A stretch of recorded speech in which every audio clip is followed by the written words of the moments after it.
नमस्कार दोस्तों।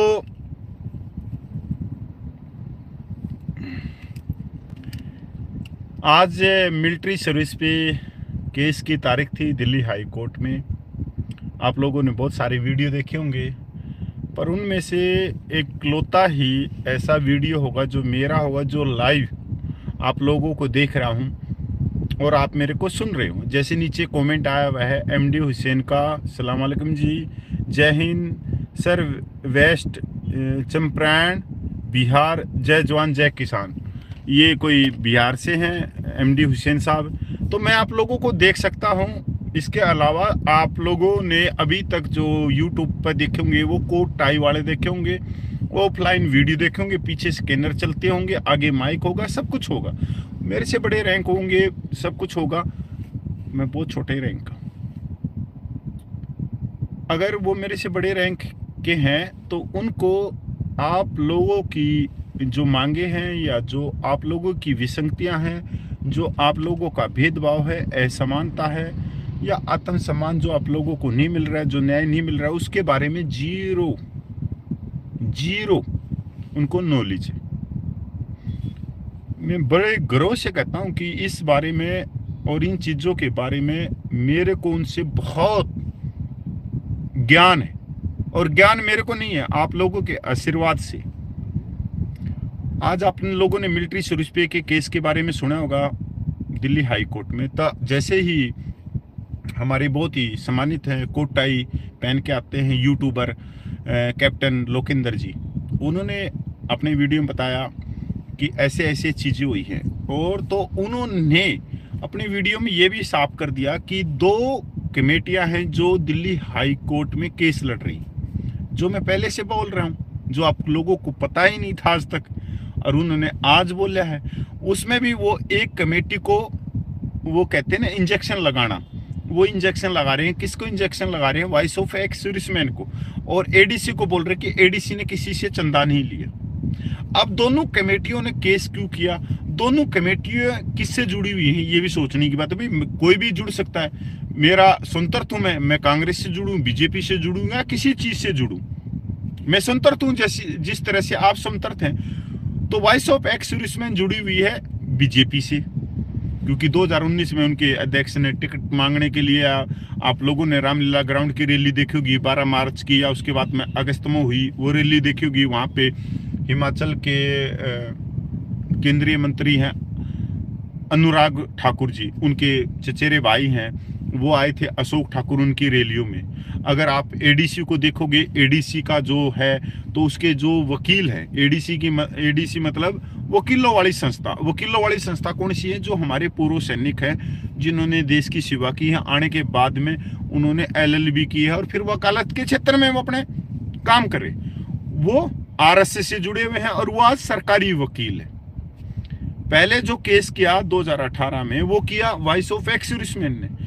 वो किससे जुड़ी हुई है? बीजेपी से। मैंने पहले बता दिया, स्वतंत्र है, कोई भी किसी भी पार्टी से जुड़ सकता है।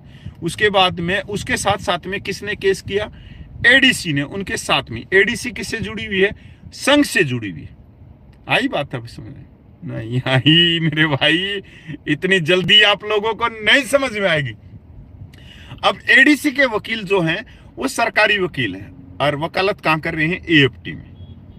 एक तरफ तो जो जवान है अपनी पे पेंशन के लिए एफटी में जाता है, ऑन रेडी पेंशन के लिए, किसी भी चीज के लिए, डिसेबिलिटी पेंशन के लिए, मिलिट्री सर्विस पे के लिए, तो यही वकील आप लोगों के खिलाफ में खड़े होते हैं, क्योंकि भाई उनका काम है, क्योंकि वे सरकारी वकील है। और सरकारी वकील की एक जिम्मेवारी है, क्योंकि सरकार ने उनको पैनल पे लिया है और उनको तनख्वाह दे रही है, कि चाहे वो जायज केस है नाजायज कुछ भी है, आप लोगों ने उसके खिलाफ होना, खड़े होना।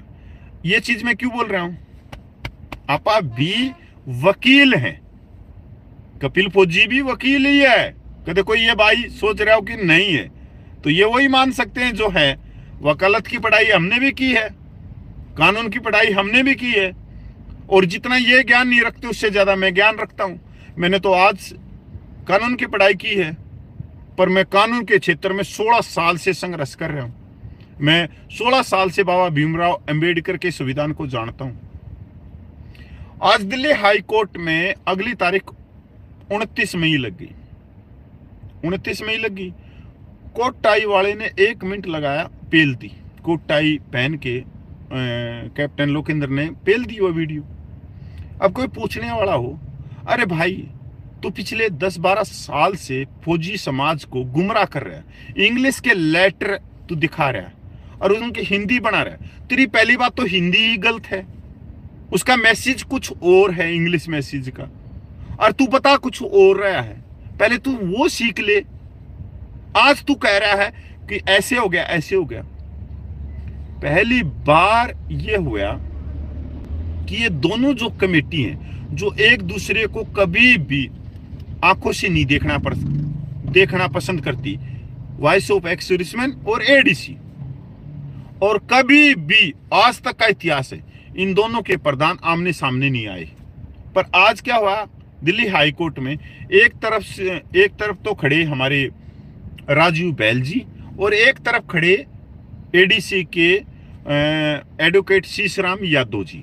अब शीशराम यादव का इस केस में कब जन्म हुआ, सिर्फ पे मेरे हिसाब से 6 महीने पहले। शीशराम यादव 8 साल से केस चल रहा है, शीशराम यादव का कहीं भी नाम नहीं है। पर आज वो कोट टाई पहन के वो तो गुड़गांव में वकालत कर रहा होगा, और मेरे हिसाब से कहीं वकालत ही नहीं कर रहा, क्योंकि इसको ज्ञान है ही नहीं पे पेंशन का। अगर इसको ज्ञान है तो ये मेरे को डेफिनेशन का केस देगा, मानहानि का केस देगा, और इसके केस के लिए मैं इसके सामने कोर्ट में खड़ा हूंगा अगर इसको ज्ञान हो, क्योंकि इसको ज्ञान है ही नहीं। अगर ज्ञान है तो दूसरे एडवोकेट जो सिविलियन है, जिनको तुम कह रहे हो कि हमने किसी से पैसा नहीं लिया और 2.5-3 लाख रुपया तुम दे रहे हो उनको, तो भाई क्यों दे रहे हो? शीशराम यादव जी क्यों दे रहे हो? डॉक्टर महेंद्रायण जी क्यों दे रहे हो? एडवोकेट अशोक यादव जी क्यों दे रहे हो? लोगों को गुमराह करने के लिए। तुमने कभी यह बताया कि मिलिट्री सर्विस पे का केस 3 हाई कोर्ट में चल रहा है, एक उड़ीसा हाई कोर्ट में चल रहा है, एक दिल्ली हाई कोर्ट में चल रहा है, और चंडीगढ़ हाई कोर्ट का केस खारिज हो चुका है। क्या तुम्हारी नैतिकता नहीं है? ये कोर्ट को नहीं बता सकते तुम तो न्यायालय को भी गुमराह कर रहे हो कि पहले ही केस खारिज हो चुका है। पर यह षड्यंत्र है सरकार के इशारे पे। और क्यों है षड्यंत्र? 7 मुलाकात, ये जितने ये कोट टाई वाले घूम रहे, आज तक इनकी एक मुलाकात नहीं हुई भारत के रक्षा मंत्री से। मैंने 7 मुलाकात करी, और 7 मुलाकात में रक्षा मंत्री ने क्या बोला, मिलिट्री सर्विस पे की मांग तो तुम्हारी जायज है, पर ये कोर्ट में केस चल रहा है। मेरा मुंह बंद कर दिया। अब मैं क्या कहूं भाई भारत के रक्षा मंत्री से? मैं कहता हूं आंख में आंख मिला के बात करता हूं, उसने मेरी आंख में आंख मिला के बात करी कि तुम्हारा तो केस चल रहा है कोर्ट में, जो फैसला आएगी सरकार मान लेगी, सरकार मान लेगी ना। अब बताओ तुम ये केस क्यों किया?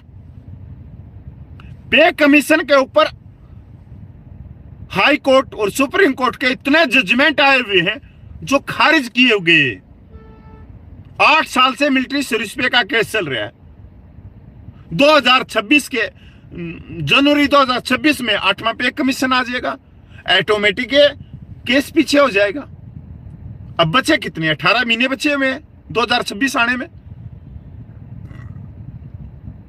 अरे भाई क्यों बेवकूफ बना रहे हो? क्यों बेवकूफ बना रहे हो? अरे तुम इतने ही पूर्व सैनिकों के भले करना चाह रहे हो तो ग्राउंड पे आते, ग्राउंड पे आके आंदोलन करते, शांतिपूर्वक करते, सरकार को समझाते। तुम्हारी तो पार्टियां हैं, voice of ex serviceman BJP से जुड़ी हुई है, एडीसी संघ से जुड़ी हुई है, और संघ की तो बहुत बड़ी ताकत है पूरे देश में।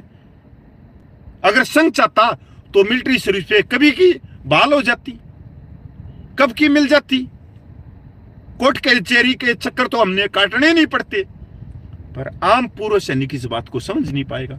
वो तो कोट टाई वालों के चक्कर में फंसा हुआ है कि कोट टाई वाले जो बता रहे हैं वो ठीक है, मैं बता रहा हूं वो गलत हूं। मैं गाड़ी में बैठा हूं, उनके पीछे अच्छे अच्छे मोबाइल, अच्छे अच्छे कैमरे चल रहे हैं, साफ तस्वीर आ रही है, और इतने अच्छे कैमरे हैं कि 70 साल के बूढ़े को 18 साल का नौजवान दिखा देते हैं। इतने कैमरे हैं उनके तो ठीक।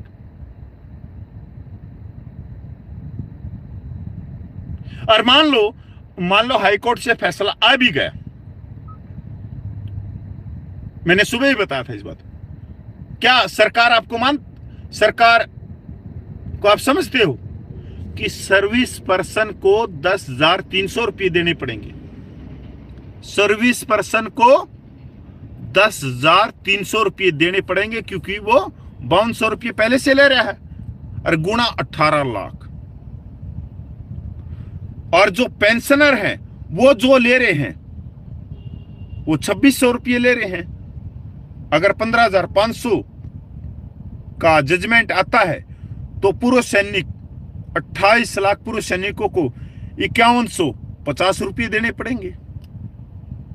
28 लाख पूर्व सैनिकों को 5150 रुपये देने पड़ेंगे, प्लस डीए। समझे कभी आप ये बात?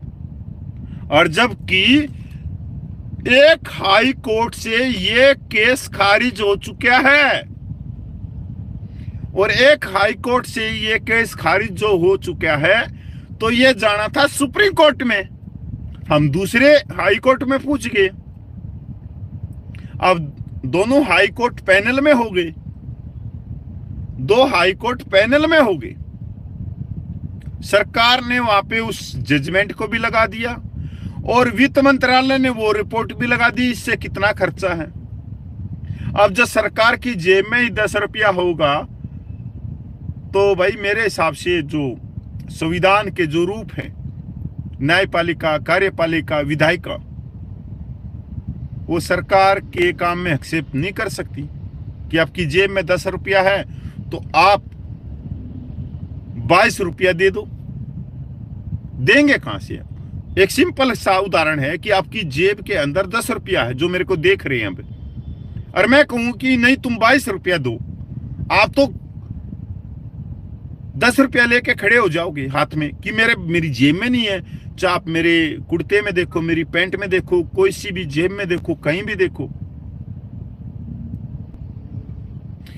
आज मैं रिक्वेस्ट करना चाहता हूं, दिल से करना चाहता हूं, वॉइस ऑफ एक्स सर्विसमैन को और वकीलों की संस्था एडीसी को, कृपया करके समय है और बार बार आप लोगों को समय मिल रहा है, इस केस को वापस लो, इस केस को वापस ले लो मेरे भाई, इस केस को वापस ले लो, क्योंकि 8वां पे कमीशन भी है। अगर जजमेंट इधर उधर हो गया ना, फिर पूर्व सैनिक से एडी घिसाते रह जाना, उनको कुछ नहीं मिलने वाला। और तुम है ना, तुम पूर्व सैनिकों की भीड़ दिखा के तुम सरकारी वकील बन के बैठे हुए, और तुम वही जो पूर्व सैनिक न्याय मांगने के लिए एफटी में जाते हैं उनके विरोध में खड़े होते हो, क्योंकि तुमने फीस मिल रही है, तुमने शपथ ली है, तुम सरकारी वकील है, तुम्हारा कर्तव्य है, मैं मानता हूं। और बाहर आके बोलते हो कि हम मिलिट्री सर्विस पे तुम्हारे को 15,500 दिलाएंगे। गलत चीजें, बिल्कुल गलत चीजें हैं, बिल्कुल गलत चीजें ही। और सैनिक भाइयों, मेरी बात आज नहीं मानते आप, और ना पहले कभी मानी। मेरी जो बात मानते हैं वो 6 महीने के बाद मानते हैं पूर्व सैनिक। 6 महीने के बाद जो मैं आज बोलता हूं वो 6 महीने के बाद दोस्तों आप मानते हो कि हाँ कपिल फौजी ने उस समय ठीक बोला था। मैंने कोई लेना देना नहीं है इनसे, वॉइस भी अपनी है, एडीसी भी अपनी है, सब भाई अपनी, पर कोई स्वार्थ के कारण पूर्व सैनिकों की मांगों को एक उस गड्ढे में डाल रहा है जिस गड्ढे से वो वर्षों संघर्ष करेंगी, वो मांगी ऊपर चढ़ने के लिए, जब भी वो नीचे गिरती रहेंगी। आज यही है कि ये मिलिट्री सर्विस पे का केस इन्होंने सम्मानजनक से हाई कोर्ट से वापिस लेना चाहिए। उसके बाद में हमारे पास में बहुत सारे ऑप्शन है। लोकतांत्रिक माध्यम से हम सड़क पे बैठ सकते हैं, आंदोलन कर सकते हैं शांतिपूर्वक, हम पूरे देश के अपने जो भी नेता उनको मजबूर कर सकते हैं। पर हाई कोर्ट से अगर डिसीजन आ गया तो हमारे सारे रास्ते बंद हो जाएंगे। ये भी आप सोचना। मैं अपनी पीढ़ी की बात नहीं करता कि मेरे को क्या मिलेगा, मैं हमेशा आने वाली पीढ़ी की बात करता हूं। सैनिक भाई, क्यों तुम इनके अंदर गुमराह हो रहे हो? कोट टाई वाले ने दिखा दिया, कोट टाई वाले ने दिखा दिया। अरे कोट टाई वाला आप लोगों को चूना लगा रहा है, इतने सालों से चूना लगा लगा के आपको धो दिया, उस व्यक्ति ने धो दिया।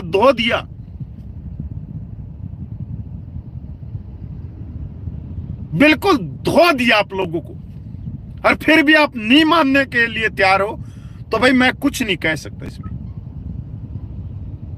अगर आप ग्राउंड रिपोर्ट देखोगे, इनकी जजमेंट देखोगे, कब केस हुआ, कैसे तारीखें लग रही, कैसे नहीं है, सारी सच्चाई आपकी आंखों का मोतियाबिंद दूर हो जाएगा। ये सब जितने हैं ना, जिनके लिए मैं बोल रहा हूं, महफिलों में बैठ के ये कहते हैं कपिल भाई कड़वा बोलता है, पर इंसान एक नंबर का। मेरे दुश्मन है ना, दुश्मन, वो भी क्या कहते हैं